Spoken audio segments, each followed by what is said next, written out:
ये कहानी है दुनिया की सबसे बड़ी बैंक रॉबरी की।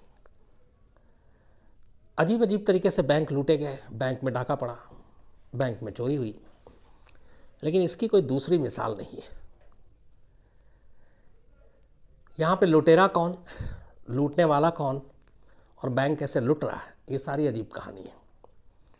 इस मायने में भी अजीब कहानी है कि एक ऐसी बैंक रॉबरी है जिसमें किसी बंदूक, किसी हथियार का इस्तेमाल नहीं किया गया।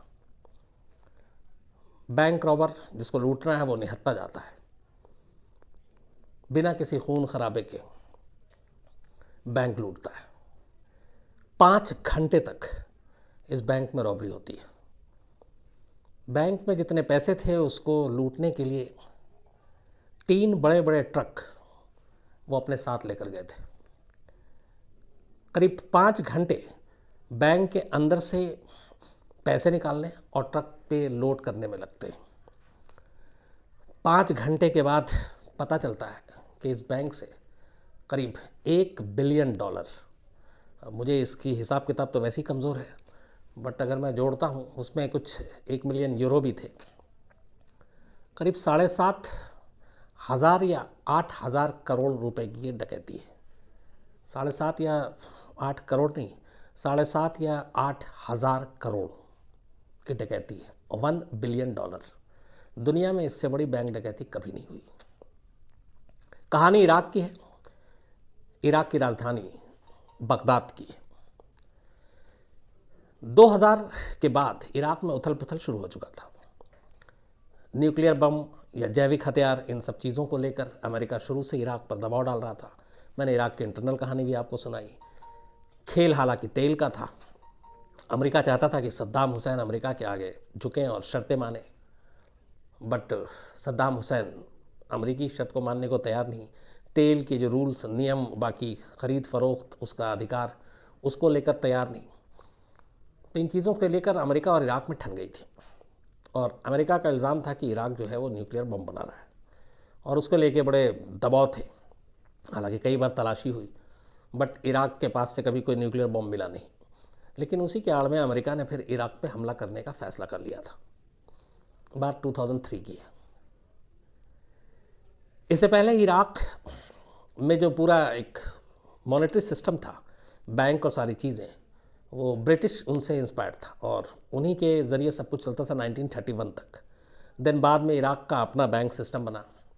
सद्दाम के आने के बाद उसका नए तरीके से सारी चीज़ें हुई, और इराकी सरकार के अंडर में वहाँ के बैंक आए।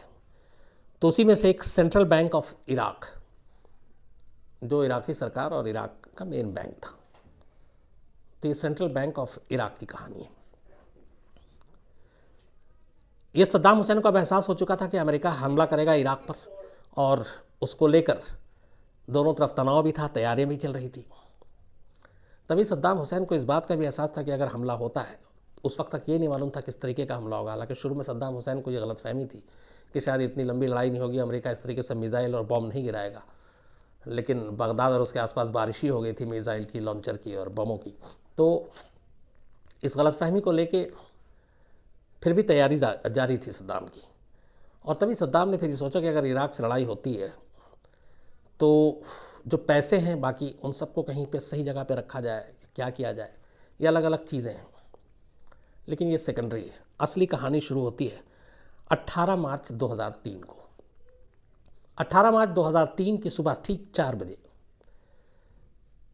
सद्दाम हुसैन का दूसरा बेटा, जिसका नाम कुसै सद्दाम हुसैन था, जो कि वहाँ के नेशनल डिफेंस जो था उसका हेड भी था। सद्दाम के 2 बेटे थे, एक उदय और एक कुसै। तो कुसै सद्दाम हुसैन 18 मार्च की सुबह 4 बजे सद्दाम हुसैन के पर्सनल सेक्रेटरी आबिद अल हमीद महमूद के साथ अपने घर से निकलता है इस सेंट्रल बैंक ऑफ इराक जाने के लिए, जिसका हेडक्वार्टर बगदाद में था, जिसका ख़जाना, जिसकी तिजोरी, सब कुछ बगदाद में थी। इस सेंट्रल बैंक ऑफ इराक की खासियत थी कि जहाँ पे ये सारे पैसे रखे हुए थे, इसकी बिल्डिंग एक क्यूब की तरह बनी हुई है। इस पूरी बिल्डिंग में कोई विंडो नहीं है, इस पूरी बिल्डिंग में कोई दूसरा दरवाज़ा नहीं है। इस बैंक में जाने और बाहर निकलने का सिर्फ एक रास्ता और एक ही दरवाज़ा है। तो इसका मतलब यह है कि कोई अगर इस पर धावा बोलता है कि लूटने जाता है तो उसका निकलना बचना लगभग मुश्किल, नामुमकिन। लेकिन 18 मार्च की सुबह 4 बजे अचानक वहाँ पर कुसै सद्दाम हुसैन पहुँचते हैं, सद्दाम हुसैन का बेटा, साथ में सद्दाम हुसैन का पर्सनल सेक्रेटरी आबिद अल हमीद महमूद, और इसके बाद उस बैंक के अंदर सिर्फ 3 लोग और जिनको रहने दिया जाता है। उनमें से एक इस सेंट्रल बैंक ऑफ इराक के डायरेक्टर, एक इराक के फाइनेंस मिनिस्टर और एक इराकी ख़जाने के डायरेक्टर, तो कुल मिला के 5 लोग। बैंक में जाने के बाद जो सद्दाम हुसैन का पीए है वो डायरेक्टर को एक लेटर देता है जिसमें सिर्फ 2 लाइनें लिखी हुई थी, और वो लाइनें ये थी कि इस बैंक में जो पैसे हैं इसको किसी और महफूज ठिकाने पर ले जाना है, ये नेशनल सिक्योरिटी का इशू है। बस ये लाइनें थी कि इस बैंक के पैसे को कहीं और ले जाना है, ये नेशनल सिक्योरिटी का इशू है, इसलिए आप ये सारे पैसे कुसै सद्दाम हुसैन के हवाले कर दें। सेंट्रल बैंक ऑफ इराक के हेड ने इस पर्ची को पढ़ा। पढ़ने के बाद कोई दूसरा रास्ता ही नहीं बचा उसके पास, इसलिए कि जब देश का हुक्मरान ही अपने साइन, दस्तखत, सील, मुहर सबके साथ ये लेटर भेज रहा है और बैंक के हेड से कह रहा है कि इस बैंक में रखे हुए जितने भी पैसे हैं आप दे दीजिए, ये नेशनल सिक्योरिटी का इशूज़ को कहीं और ले जाना है, तो उसके पास सेकंड थॉट था ही नहीं। और इराक में तब तक सद्दाम हुसैन के बारे में ये मशहूर था कि सद्दाम हुसैन जो कहते हैं वही कानून है।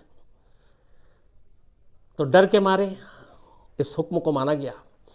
इसके बाद देखा गया कि कुसै सद्दाम हुसैन अपने साथ जब बैंक में पहुंचे तो उसके पीछे 3 बड़े बड़े ट्रक भी आए।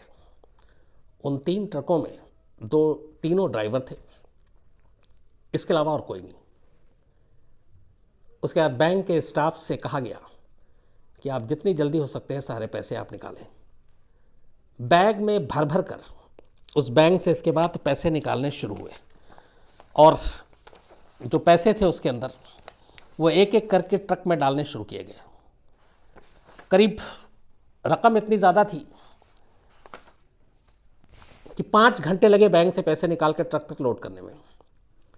कहते हैं कि उस दिन इस बैंक से 900 मिलियन अमेरिकी डॉलर बैग में रखे गए, 100 मिलियंस के बिल्स जो अलग अलग करेंसी के थे वो, और 100 मिलियन के यूरोज़, ये सारे बहुत सारे बैग में लाला कर इन 3 ट्रकों में रखे गए।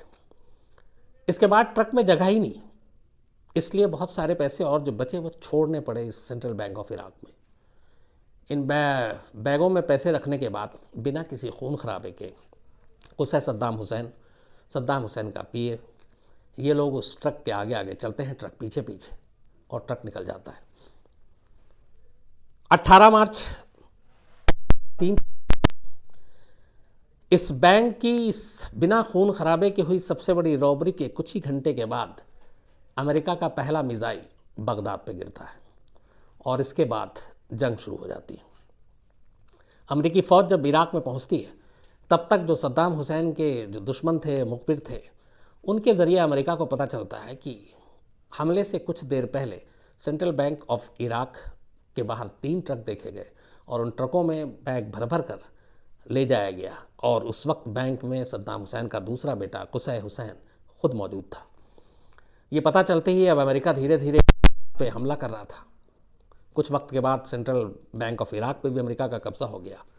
इसके बाद जो सद्दाम के सताए हुए लोग थे उनसे पूछताछ हुई तो फिर ये सच्चाई सामने आई कि करीब $1 बिलियन और यूरो इस बैंक से अमेरिका के हमले से कुछ देर पहले निकाल कर ले जाया गया। अब तफ्तीश शुरू हुई कि आखिर ये 3 ट्रक कहाँ गए। इन 3 ट्रक की तफ्तीश की गई तो अलग अलग इसके वर्जन आए। एक आया कि ये सद्दाम के खुफिया ठिकानों की तरफ गए, लेकिन कुछ पुख्ता तौर पर आया कि ये सीरिया की बॉर्डर की तरफ जाते हुए देखे गए। सीरिया में भी सद्दाम के ठीक ठाक कॉन्टेक्ट और सारी चीज़ें थी, और ये माना गया कि सीरिया के बॉर्डर के ज़रिए इन पैसों को बाहर ले जाया गया। इसके बाद अमेरिका ने एक एक कर ठिकानों पर हमला करना शुरू किया। बिना खून खराबे के बैंक रॉबरी हो चुकी थी। अमेरिका इराक के बीच में अब जंग शुरू।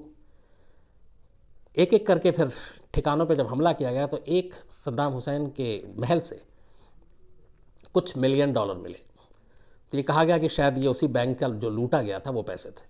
लेकिन बाद में पता चला कि जो सद्दाम का दूसरा बेटा उदय है उसको हमेशा कैश रखने का बड़ा शौक था और उसके पास बेइंतहा कैश था।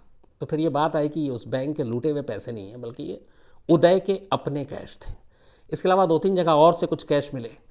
बहुत सारे कैश इराकी आवाम के पास मिले। कुछ इराकी और जो अमेरिकी सोल्जर थे इन लोगों ने वहाँ पे लूट माट जब मची, जब सद्दाम के ऊपर हमला किया गया, सद्दाम कमज़ोर होते गए धीरे धीरे, तो फिर लूट मार भी शुरू हुई। तो कहते हैं कि बहुत सारे ऐसे फॉरेन करेंसी की लूट हुई जो इराकी जनता ने लूटे सद्दाम के अलग अलग ठिकानों से। तो अलग अलग किस्तों में पैसे तो मिले लेकिन कभी ये पुख्ता नहीं हो पाया कि ये पैसे सारे वही थे जो सेंट्रल बैंक ऑफ इराक से लूटे गए थे या फिर ये अलग अलग जो सद्दाम के बेटों ने अलग अलग ज़रिए से गैर कानूनी तरीके से कमाए, लोगों को जुल्म करके कमाए, वो पैसे थे। इसके अलावा 2 चीज़ें और आई। एक ये कि सद्दाम हुसैन ने इस सेंट्रल बैंक ऑफ इराक से सारे पैसे इसलिए निकाले कि अमेरिका से जब जंग हो और आगे ज़रूरत पड़े तो इन पैसों का इस्तेमाल इराक के लिए किया जा सके, लड़ाई के लिए किया जा सके। दूसरी थ्योरी ये थी कि सद्दाम हुसैन को यह एहसास हो गया था कि अमेरिका अगर हमला करता है तो अमेरिका से जीत मुश्किल है, तो इसलिए जो भी ख़जाने में है वो सब कुछ लेके अपना जान बचाकर यहाँ से भागेंगे तो वो और उसकी फैमिली बाकी कहीं भी अगर जाकर रहती है तो वो कम से कम ठीक ठाक ज़िंदगी गुजार सके। हालांकि दुनिया की सबसे बड़ी बैंक डकैती करने के बावजूद, $1 बिलियन के बावजूद, नसीब ये देखिए कि इस हमले में कुसै और उदय सद्दाम के दोनों बेटे मारे गए और इस बैंक रॉबरी के करीब 8 महीने के बाद खुद सद्दाम हुसैन एक बंकर से गिरफ्तार होता है और उसके बाद सज़ा होती है, फिर फांसी होती है। तो दुनिया की सबसे बड़ी बैंक रॉबरी करने के बावजूद और जिन लोगों का इसमें हाथ था उनमें से कोई भी इस पैसे का इस्तेमाल नहीं कर पाया। लेकिन वो पैसे का एक बड़ा हिस्सा कहाँ गया ये भी एक राज है। कहते हैं कि सद्दाम के कुछ फैमिली के लोग हैं जो जिन तक ये पैसा पहुंचा, सद्दाम के कुछ सोर्सेज हैं उन तक ये पैसा पहुंचा। कुछ का कहना है कि नहीं ये अमेरिकी सैनिक और अमेरिका के हाथ में ये पैसा पहुंच गया लेकिन उन्होंने इसको छुपा लिया क्योंकि रकम बहुत बड़ी है, 7 से 8 हज़ार करोड़ रुपए। तो इस पूरे रकम का जो अलग अलग किस्तों में कई बरामद भी दिखाई गई लेकिन कहते हैं कि जितनी दिखानी चाहिए उतनी नहीं दिखाएगी। तो दोनों आज भी इसको लेके सस्पेंस है कि इन पैसों का असली में क्या पूरा मिला, इस बैंक के लूट से मिला तो किसको मिला, अमेरिका के हाथ कितना लगा, अमेरिका ने इसका खुलासा नहीं किया, सद्दाम के रिश्तेदारों उनके लोगों तक कितना पहुंचा उसका खुलासा नहीं हुआ। तो ये सारी चीज़ें आज भी एक राज है। लेकिन सबसे बड़ी बात यह है कि दुनिया की सबसे बड़ी बैंक रॉबरी जो बिना किसी खून खराबे के, बिना हथियार के, उसका रिकॉर्ड इसी सेंट्रल बैंक ऑफ इराक के नाम है। $1 बिलियन और बिना खून खराबे के, बिना किसी हथियार के, सिर्फ एक पर्ची, 2 लाइन और शराफत से वो सारे पैसे दे दिए। बाद में इसमें बहुत सारी कमेटी बनी, रिजर्व बैंक के कुछ अफसरों को जो जंग में रह गए थे उनको गिरफ्तार किया गया, उनसे भी पूछताछ हुई, इंक्वायरी कमीशन बैठी। उस सब की जो रिपोर्ट फाइनल आई वो यही थी कि जो इसके बड़े जितने भी अफसर थे सेंट्रल बैंक ऑफ इराक के अधिकारी थे, उनका सिर्फ एक लाइन कहना था कि अगर इराक के शासक का ही एक फरमान आए और एक पर्ची आए जिस पे मोहर भी हो, दस्तखत भी हो, हस्ताक्षर भी हो, साइन भी हो और हुक्म भी हो, तो उसको कौन कैसे टाल सकता है। उसका मतलब है कि सीधे मौत। और इराक में उस वक्त सद्दाम हुसैन का ये था कि अगर सद्दाम की किसी सड़क या घर में तस्वीर भी टेढ़ी हो तो कहते हैं कि मौत का फरमान जारी हो जाता था। तो उन्होंने अपना बचाव इस तरीके से किया कि जब बैंक का मालिक ही, एक तरह से उस वक्त मालिक ही था सद्दाम हुसैन, का हुक्म है कि ये पैसे निकालने हैं तो फिर कोई क्या कर सकता है। लेकिन इस तरीके से इस रॉबरी का नाम रिकॉर्ड में दर्ज हो गया वो इस तरीके कि ये दुनिया की सबसे बड़ी बैंक रॉबरी बन गई। तो ये थी कहानी सेंट्रल बैंक ऑफ इराक की, $1 बिलियन से ज़्यादा की लूट की, डकैती की। और कमाल ये है कि उसका एक बड़ी रकम है, आज भी उसका सच नहीं मालूम कि वो किसके जेब में है, किसकी तिजोरी में है, कहाँ पर है, कौन उसका कैसा इस्तेमाल कर रहा है। तो आज की कहानी में इतना ही। अब आपसे फिर मुलाकात होगी रात 9 बजे किसी और कहानी के साथ। तब तक अपना ख्याल रखिए।